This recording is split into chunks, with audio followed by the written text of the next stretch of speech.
आणि जे कार्यकर्ते एकनिष्ठेने तन मन धनाने पक्षासाठी लढत आले त्या कार्यकर्त्यांना उमेदवारी मिळायची आणि त्या कार्यकर्त्यांनी नगरसेवक बनून सत्तेत जायची ही निवडणूक आहे. पण आपल्याला प्रस्थापित पक्षामध्ये काय दिसतं?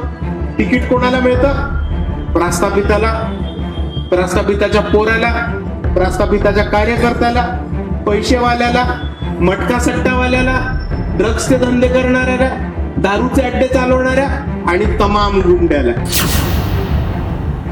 आपण महाराष्ट्रभर चित्र बघा, आपल्याला महाराष्ट्रभर दिसेल की भाजप असू देत, शिंदे गट असू देत, अजितदादांची राष्ट्रवादी असू देत, तिकडे कार्यकर्ता नाराज आहे. कार्यकर्ता का नाराज आहे? कारण त्यांना निवडणुकीचं तिकीट नाही.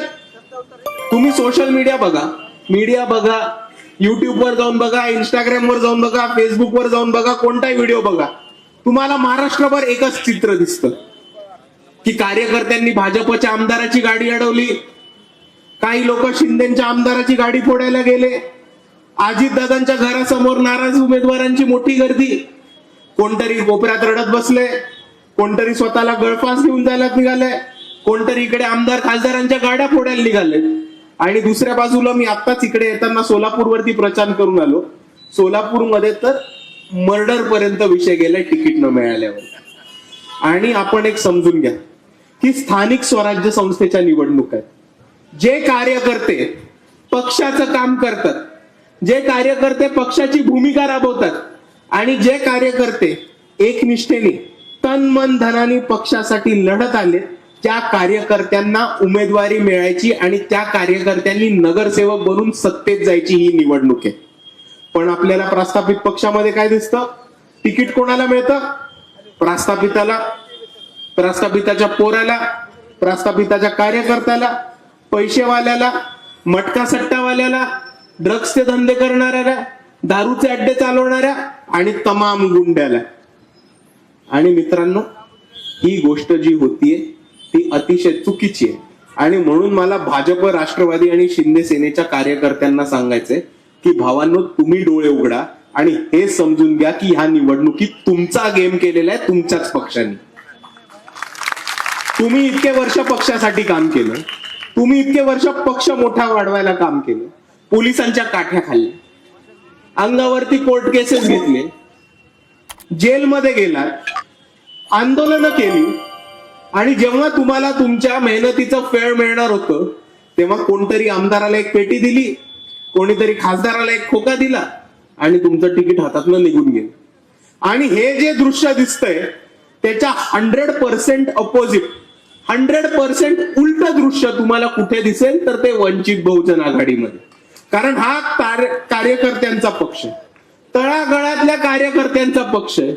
आणि नगरपंचायत, नगरपालिका, महानगरपालिका, नगर परिषद आणि जिल्हा परिषदेमध्ये आमची एकच भूमिका आहे आणि आम्ही त्याच भूमिकेवरती ठाम आहोत की वंचित बहुजन आघाडी हा कार्यकर्त्यांचा पक्ष आहे. आणि ज्या ज्या लोकांनी वंचितची भूमिका राबवली आणि ज्या ज्या लोकांनी वंचितचं काम केलेलं आहे त्या एकनिष्ठ कार्यकर्त्यांना तिकीट द्यायचं काम हे वंचित बहुजन आघाडी या निवडणुकीमध्ये नक्कीच करेल. आणि त्याच पद्धतीने आपल्याला रणनीती होताना दिसते. आपल्याला मी सांगू इच्छितो की आज वंचित बहुजन आघाडीमध्ये मेहनतीच्या सगळ्या मेहनत करणाऱ्या, उभे राहणाऱ्या, लढणाऱ्या तमाम कार्यकर्त्यांना आज तिकीट देऊन त्यांना बळ द्यायचं काम केलंय. आणि एवढंच नाही तर मागच्या विधानसभेमध्ये 288 पैकी 36 युवक द्यायचं काम हे वंचित बहुजन आघाडीने केलं होतं. आणि ह्या महानगरपालिकेच्या निवडणुकीमध्ये 50% जास्त तिकीट हे युवकांना देण्याचं काम आज वंचित बहुजन आघाडीने महानगरपालिकेमध्ये केलंय. आणि एवढंच नाही तर आता ज्या नगर परिषदा, नगरपालिका होऊन गेल्या त्याच्यामध्ये दलितांचे उमेदवार, मुसलमानांचे उमेदवार, आदिवासींचे उमेदवार, बहुजनांचे उमेदवार निवडून देऊन एक वैदू समाजाचा उमेदवार, एक वडार समाजाचा उमेदवार आणि एक कोल्हाटी समाजाचा उमेदवार यांना निवडून द्यायचं काम वंचित बहुजन आघाडी करते. आणि म्हणून जेव्हा आम्ही नेहमी म्हणत राहतो की बहुजनांना सत्तेत घेऊन जाण्याचं काम हे बाळासाहेब करतात, तर बाळासाहेब नुसतं तिकीट देण्याचं काम नाही करत. बाळासाहेब एका मायक्रो ओबीसीला, भटक्या विमुक्ताला, मुसलमानाला, आदिवासाला तिकीट तर देतातच, पण तिकिटाबरोबर त्यांना बळ देतात, त्यांना ताकद देतात. ही कार्यकर्त्यांची फौज त्यांच्या मागे उभं करून त्यांना निवडणुकीमध्ये जिंकून आणून त्यांना सत्तेच्या ठिकाणी पोहोचवण्याचं काम हे बाळासाहेब आंबेडकर आणि वंचित बहुजन आघाडी करत आली.